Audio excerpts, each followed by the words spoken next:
The month of June was surprisingly strong for investors, the best June since 1955. But can the new highs continue over the traditionally slow summer months? Are healthcare costs heating up? And should we be concerned about slowing job growth? The relative rotation graphs are confirming June has returned to a risk-on sentiment. Do you know what's in your portfolio? If you don't, you should. If you want to know, we can help. Here's what's moving the markets and your money. I'm Charles Brown, Portfolio Manager with CB3 Financial Group. From Chicago, it's Wednesday, July 10th, and this is CB3 on 3.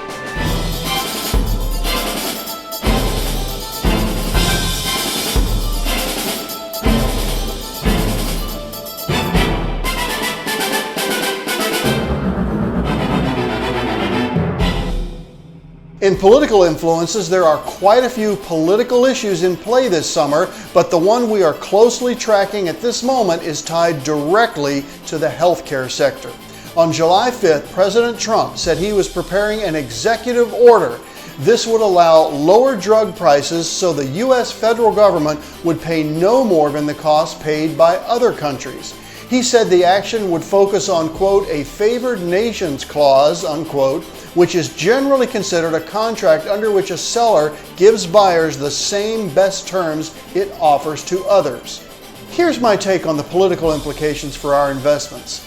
In 2019, healthcare has been the worst performing sector of the 11 S&P 500 sectors, and the only sector registering single-digit gains as of this video. The president's words and tweets have the ability to rattle any sector of the market at any time. And while we remain long-term bullish on the healthcare stocks in general, the ongoing trade war and the shakeout in this administration's mandate to throttle drug costs for the average American keeps us reticent to get overly involved with large positions in the healthcare sector at this time. In fundamental influences, robust hiring in June suggests a decade of domestic growth is powering ahead despite global headwinds. U.S. employers added 224,000 jobs to the payrolls in June, the Labor Department said last week. A surprisingly weak month of May was statistically set aside as June's report got hiring back on track with an economy that is somewhat cooling from the better than 3% annual growth and getting back towards the 2+% pace maintained for most of this decades-long expansion. Here's my take on the fundamental implications for our investments. June's non-farm payroll number provides comfort that while job growth may be slowing going into the second half of 2019, it did not slow in June. Job growth is certainly not plummeting, as some in the media will say, into the depths of a canyon. Now, we're going to monitor the July and August non-farm payroll reports, but we expect that job growth will remain steady for 3Q19.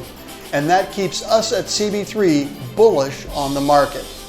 In technical influences, May's stock market prices reversed in June, and the relative rotation graphs also reversed to a positive, powerful outlook now.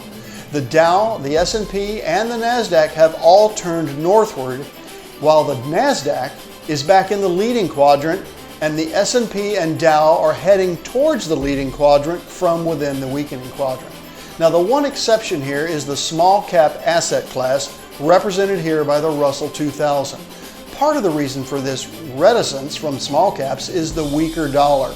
Smaller companies primarily domestically sell their products, so a stronger dollar helps their quarterly profits.